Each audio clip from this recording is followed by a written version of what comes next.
All right, guys, we got this. Let's go. Gun wide triple E. Close. Let's go. On one. Ready? Hey.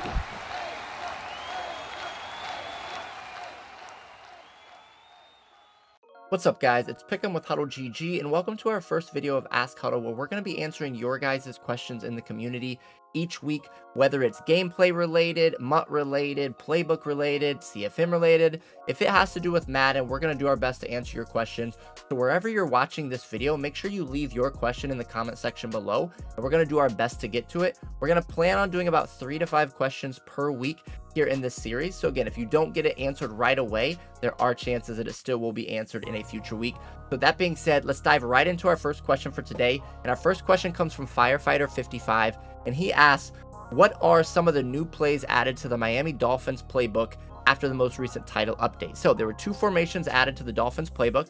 You're going to have this pistol wing flex close, and you're going to see that you have these 3 nice motion plays, this pre-snap auto motion. You're going to have a jet touch pass. You're going to have this nice spacings play to the bottom left, where you have a return route or a reverse pivot there to that outside left receiver. And then the other formation you're going to have is the gun tight. You are going to have these 3 new auto pre-snap motion plays in this book, and then you're going to have some more traditional gun tight plays that you're used to with PA clear cross, quick base, mesh spot, things like that. But I did want to show you this motion smash Y shake, because this route here to the X receiver is a route that I have never seen before. It looks like a whip, but it is a little bit different than what we are used to seeing. And you're going to see that we actually have all 4 of these routes to the receivers here do a great job at beating man coverage. Now, you can leave this auto motion to the running back if you want him to go out. You could also block him, but I do want to show you how this X receiver is going to absolutely torch man coverage, and then we can turn that ball up the field and get some easy yards against your man coverage defenses. Our second question today comes from Brian Bottles, and Brian asks, are there any wide receiver abilities that counter the knockout abilities? So real quick, I just wanted to go into a receiver here on my MUT team's abilities, just to show you the wide receiver abilities we're talking about here. So you're going to have mid-in elite, mid-out elite, you're going to have deep in and deep out, and then you're also going to have short in and short out. And if we look at the wording here, it says improved catching on medium passes inside the numbers. Now, this can be effective, but unfortunately, it's not more effective than a zone KO. So if your opponent is not running zone KOs and they're just getting knockouts normally, this can help your catching in traffic. But if they have an ability on their defensive player, that is going to trump our offensive one every single time. So I would shy away from these abilities in all honesty, because there's a lot better value on different wide receiver abilities in this game. Because again, there's a lot of zone KOs out there. That's the meta on defense. So you're not going to really see these come into play a lot throughout your games.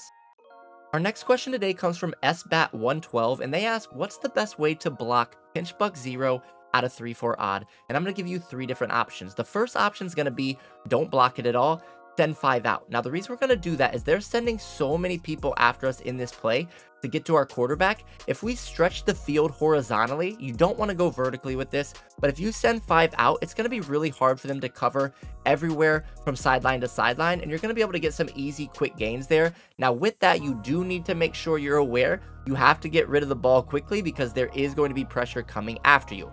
Now, the second option we're going to have is we're going to be max protecting. This is going to be something you want to do when they're being really aggressive with their user and bringing him down here and trying to make contact with that guard. Because if you look at it, they're essentially sending 7 in that situation, so we need to block 7. The best way to max protect is to have a tight end on one side and a running back on the other. And you can see here our stock max protect has our running back blocking the middle linebacker. If we max protect, then we full slide away from the running back. You can see that he's now going to get the edge rusher, which is what we want. And then you can set up a route combo. You still want to do something fairly quick, but you're going to see we're going to have plenty of enough time to make that read down the field. Now, our last option here is going to be just with our running back, and this is going to be when they're not very aggressive with their user. Let me come out in a different formation here really quick and come back out in the play. And this is, again, if they're making contact with that guard and running down, you're not going to be able to block this with just your running back, okay? But if they're just standing here and then they bail back immediately, this is what we want to do. So what we want to do here is we are going to block our running back. I like the running back to be on the side of the user. We're going to half slide towards the running back and then ID the user here, okay? So when we do that, you can see that the running back is now responsible for that user. But since he's bailing out quickly, as soon as he bails out, what you're going to see is you're going to see that our running back will then get his eyes over to that player with the flame icon above his head, and he's going to be able to pick that up, and that's going to be able to give us the time that we need to throw that ball down the field. Our fourth question today comes from Mookie, and Mookie asks, would you recommend making a custom playbook if my goal is to make top 100 in regs? So first of all, for people who don't know about the custom playbook, when you're on the main screen here, if you go down to Creation Center and you go to Playbooks, you can actually create your own offense or defensive playbook here and add whatever plays from the game you want into that playbook. Now, when it comes to the question from Mookie, would I recommend making a custom playbook? If your focus is solely on regs, yes, you should be using a custom playbook. It's going to make you much harder to stop on the offensive side of the ball, and it's going to give you any option you want on the defensive side of the ball.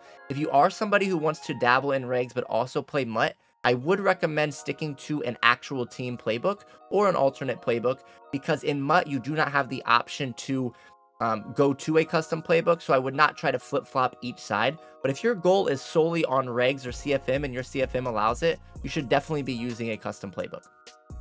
Our fifth and final question today comes from the Veteran 365, and they ask, do you try to blue every pass when throwing the ball? So for those of you that don't know what he means by bluing a pass, if you are in your passing settings and you go to placement and accuracy and you set that as your setting, you're going to have the opportunity to get a perfect blue pass. Now what that means is if you time it correctly, if you're under pressure or on the run, it's going to throw it exactly where it needs to throw it. So if you see here where we're throwing it to our X receiver in the top left, if you notice at the end of that meter, there are two long white lines. If you end your throw meter in between those two long white lines, you're going to see that this is going to turn blue, and that's going to give us that perfect accuracy there on the sideline. So again, that's what he's meaning by a blue pass. And to answer the question, I don't necessarily focus on it in game, but I am trying to get a blue pass every time I throw it. And again, it's just second nature now with the timing of the throws, but I'm not looking at the meter mid-game and saying, when am I going to release this? I just trust myself that I've practiced it enough that I am going to get those more often than I'm not. So again, you don't want to put all your focus to it, but you do want to try to get that done. So again, that is the 5 questions that we're going to have for you guys today.